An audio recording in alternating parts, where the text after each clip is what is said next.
Hello everyone, welcome to global academy. आज है 5 मई 2020। देखते हैं आज के तमाम करंट अफेयर्स और इनसे रिलेटेड जितने भी इंपॉर्टेंट फैक्ट्स होंगे वो हम डिस्कस करेंगे। So let's begin with the first question. As per the CRISIL research report, who tops in total installed renewable capacity? CRISIL अनुसंधान रिपोर्ट के अनुसार कुल स्थापित अक्षय क्षमता में कौन सबसे टॉप पर रहा? तो ये जितनी भी तमाम स्टेट्स हैं उनमें जो टॉप पर रहा इंस्टॉल्ड रिन्यूएबल कैपेसिटी में, यानी total installed power generation capacity है, उसके अंदर जो टॉप स्टेट रही है वो रही है कर्नाटका। ये तमाम स्टेट्स की रैंकिंग की थी CRISIL ने, जिसकी full form C credit ranking information service of India limited. तो इनने ये रैंकिंग की है वेरियस फील्ड ऑफ एनर्जीज में इन्होंने रैंकिंग की थी।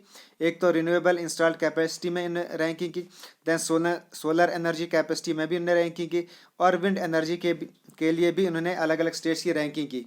तो जहाँ तक इंस्टॉल्ड रिन्यूएबल कैपेसिटी की बात है तो इसमें जो नंबर 1 पर रही स्टेट वो रही Karnataka. It retained it's first position in terms of total installed renewable capacity for year 2020। उसके बाद नंबर 2 पर रही तमिलनाडु, और गुजरात इसमें नंबर 3 पर रहा। ये इस साल फाइनेंशियल ईयर 2020 में की रिपोर्ट है। उसके बाद अगर सोलर एनर्जी कैपेसिटी की बात की जाए तो सोलर एनर्जी कैपेसिटी के लिए जो टॉप 3 स्टेट्स हैं, नंबर 1 पर है राजस्थान, नंबर 2 पर है तमिलनाडु, और नंबर 3 पर है कर्नाटका। और विंड एनर्जी में नंबर 1 पर गुजरात, नंबर 2 तमिलनाडु, और नंबर 3 महाराष्ट्र। तो ये है रैंकिंग अलग अलग एनर्जीज में, तो ये आपको याद रखनी है, नोट भी करना है। अब CRISIL ये एक NS&P ग्लोबल कंपनी, ये एक अमेरिकन रेटिंग रिसर्च और सब्सिडरी कंपनी है जो कि अलग अलग रेटिंग्स करती है, अलग अलग कंट्रीज़ की वेरियस फील्ड में रैंकिंग्स करती है रिसर्च की बुनियाद पर। तो ये जो CRISIL है ये इसी के मातहत इंडिया के अंदर काम करती है। तो CRISL की बात की जाए तो इसकी फाउंडेशन हुई थी 1987 में।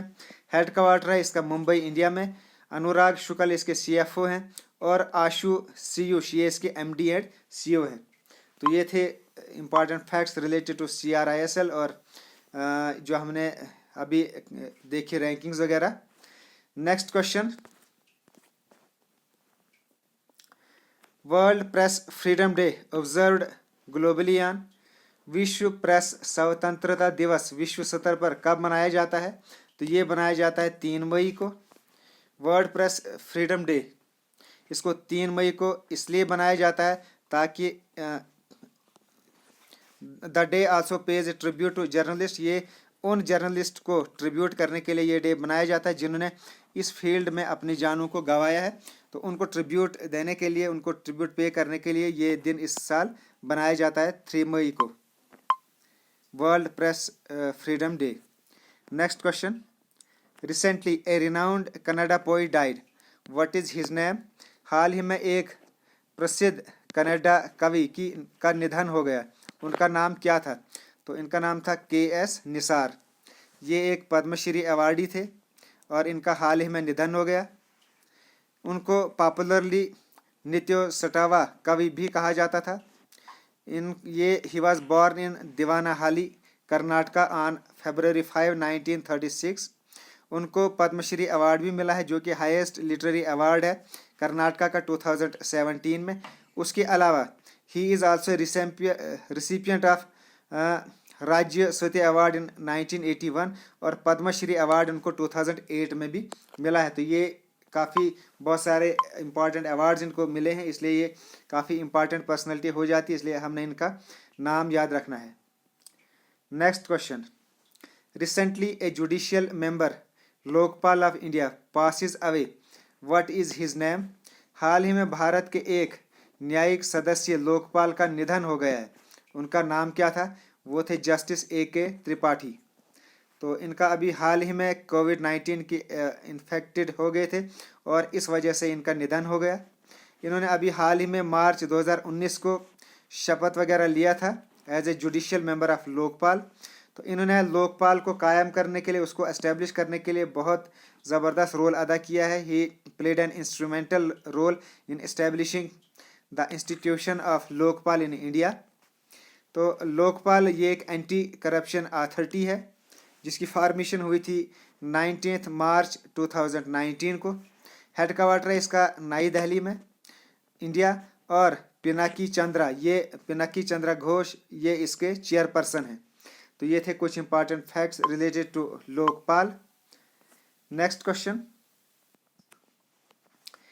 to which country India sent 1 lakh hydrochloroquine HCQ tablets and 50,000 sterile surgical gloves and other emergency medical supplies? किस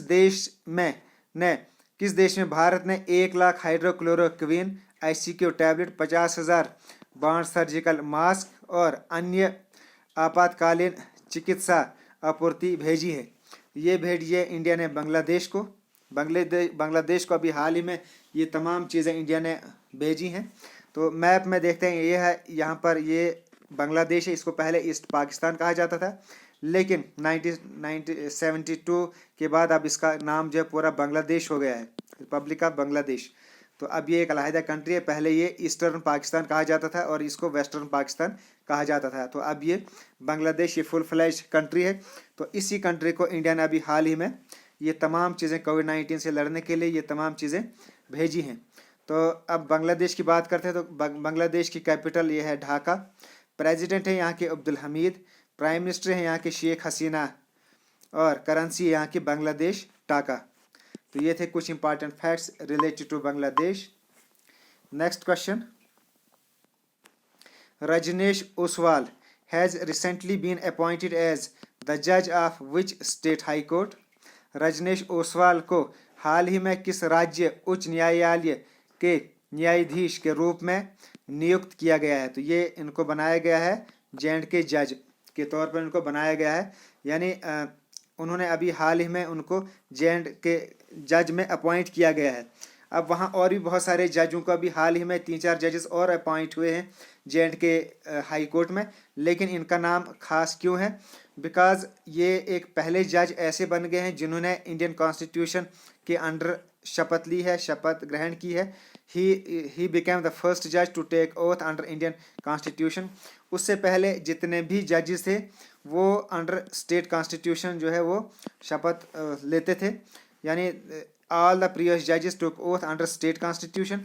लेकिन जो ये अब चूँकि ये स्टेट ख़त्म हो गई, अब यूनियन टेरिटरी हो गई है और यहाँ इंडियन कॉन्स्टिट्यूशन लागू हो चुका है। तो इंडियन कॉन्स्टिट्यूशन लागू होने के बाद Rajneesh Oswal he became the first जज to take oath under Indian constitution. और इनको ये ओथ लिया है हाई कोर्ट जज जस्टिस गीता मित्तल ने।